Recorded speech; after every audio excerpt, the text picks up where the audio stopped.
भारतीय कुश्ती संघ के अध्यक्ष बृजभूषण शरण सिंह पर आखिरकार दिल्ली पुलिस ने 2 एफआईआर दर्ज कर दी है। पहली एफआईआर गैर जमानती पॉक्सो एक्ट में और दूसरी छेड़खानी के मामले में दर्ज की गई है।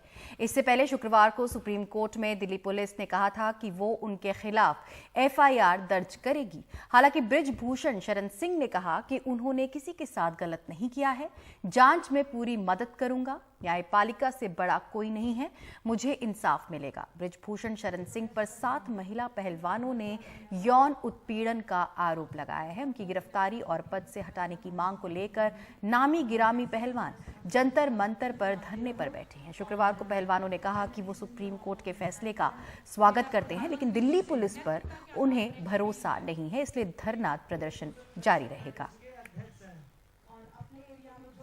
और इस पर ज्यादा जानकारी दे रहे हैं हमारे सहयोगी मुकेश सिंह सेंगर। देखिए, दिल्ली पुलिस के हवाले से ये खबर आ रही है कि दिल्ली पुलिस ने दिल्ली के कनॉट प्लेस थाने में महिला पहलवानों की शिकायत पर आखिरकार केस दर्ज कर लिया है। ये केस छेड़खानी की धाराओं यानी 354 और पॉक्सो एक्ट के तहत ये केस दर्ज किया गया है। इसमें जो पॉक्सो एक्ट की धारा है उसमें कानून में काफ़ी कड़ा प्रावधान है। ये धारा गैर जमानती है, लेकिन ये पुलिस पर निर्भर करता है कि वो केस दर्ज करने के बाद आरोपी को कब गिरफ्तार करती है। महिला पहलवानों ने 21 अप्रैल को दिल्ली के कनॉट प्लेस थाने में शिकायत दी थी। शिकायत में कहा था कि भारतीय कुश्ती संघ के अध्यक्ष बृजभूषण शरण सिंह ने उनके साथ में शारीरिक शोषण किया है, छेड़खानी की है, और जो शिकायत दी थी वो 7 महिला पहलवानों ने दी थी। इन शिकायतकर्ताओं में एक नाबालिग महिला पहलवान भी थी, जिसकी जो शिकायत है वो पॉक्सो एक्ट के तहत दिल्ली पुलिस ने दर्ज की है। तो कुल 7 महिला पहलवानों ने शिकायत दी थी और महिला पहलवान बार बार यही आरोप लगा रही थी कि जो आरोपी हैं वो काफ़ी दबंग हैं, बीजेपी के कद्दावर नेता हैं और सांसद हैं, इसीलिए उनकी शिकायत पर दिल्ली पुलिस कार्रवाई नहीं कर रही है। बाद में ये मामला सुप्रीम कोर्ट पहुंचा और सुप्रीम कोर्ट में आज जो सुनवाई हुई उसमें दिल्ली पुलिस ने कहा कि वो आज ही इस मामले में एफआईआर दर्ज करेगी।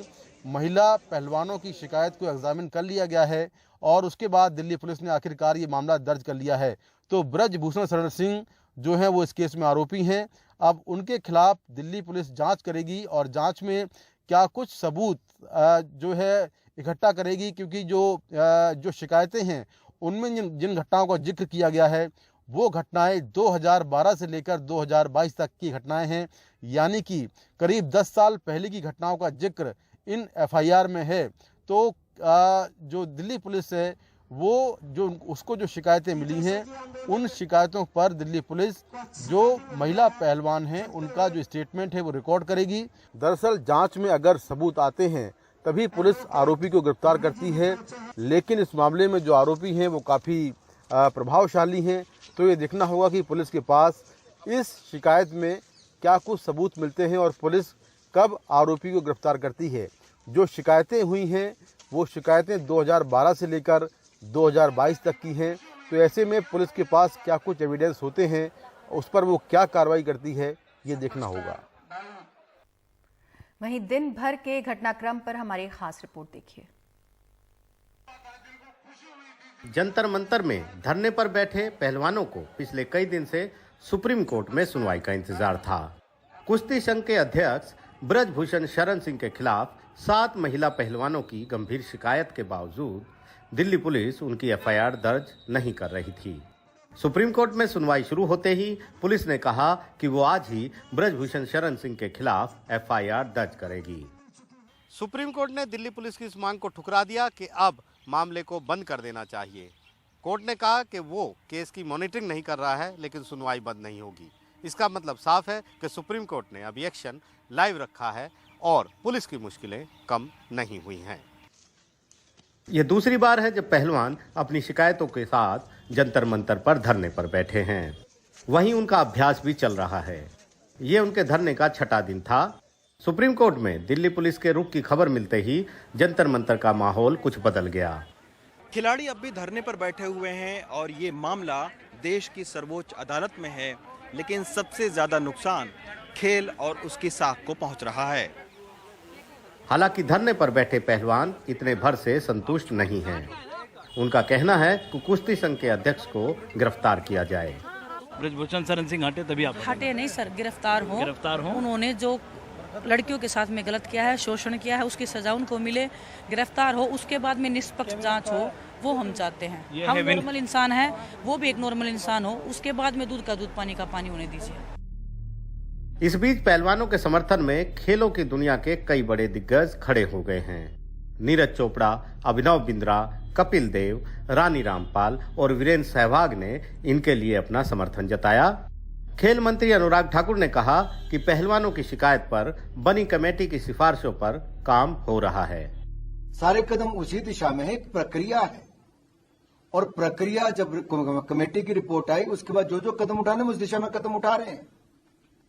और जहां तक एफआईआर की बात है, ये धरने पर बैठने से पहले भी या उस समय जब आंदोलन किया उस समय भी, उससे पहले भी आप किसी भी पुलिस स्टेशन पे जाके अपनी कंप्लेंट दर्ज करवा सकते थे। आपके साथ में एफआईआर के जो क्रिमिनल रिकॉर्ड की लिस्ट है उनके ऊपर तो अभी तक कोई कार्रवाई नहीं हुई है। एफआईआर तो जो ऊपर बहुत है, जब तक वो जेल में नहीं जाते तब तक धरना जारी रहेगा।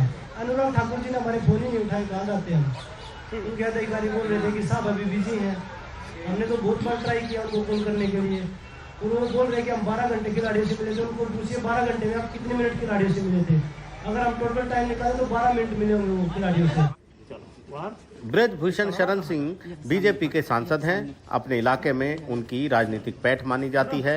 सुप्रीम कोर्ट की सुनवाई के बाद वो गोंडा निकल गए। मैं न्यायपालिका के निर्णय से खुश हूँ और बेहद प्रसन्न हूँ। और दिल्ली पुलिस को जांच मिली है और जांच में जहां भी मेरे सहयोग की आवश्यकता होगी मैं सहयोग करने के लिए तैयार हूं। और न्यायपालिका से बड़ा कोई नहीं है इस देश के अंदर, और मैं भी न्यायपालिका से बड़ा नहीं हूं। उच्चतम न्यायालय का फैसला आया है, एफआईआर लिखने का आदेश हुआ है। यद्यपि सरकार की तरफ से कहा गया था कि एफआईआर लिखने में कोई दिक्कत नहीं है, और एफआईआर लिखी जा चुकी होगी या लिखी जा रही होगी, और मैं सुप्रीम कोर्ट से बड़ा नहीं हूँ। मैं उस फैसले का स्वागत करता हूँ। करीब 3 महीने के लंबे जद्दोजहद और अथक धरना प्रदर्शन के बाद आखिरकार खिलाड़ियों को राहत सुप्रीम कोर्ट के जरिए ही मिली। इन सब का अंजाम चाहे जो भी हो, इतना ज़रूर है कि आने वाले वक्त में इस मसले के, जिसके कई पहलू हैं, इसे भारतीय खेलों में एक मिसाल के तौर पर पेश किया जाएगा। दिल्ली से रविश रंजन शुक्ला और आशीष भार्गव के साथ विमल मोहन, एनडीटीवी इंडिया।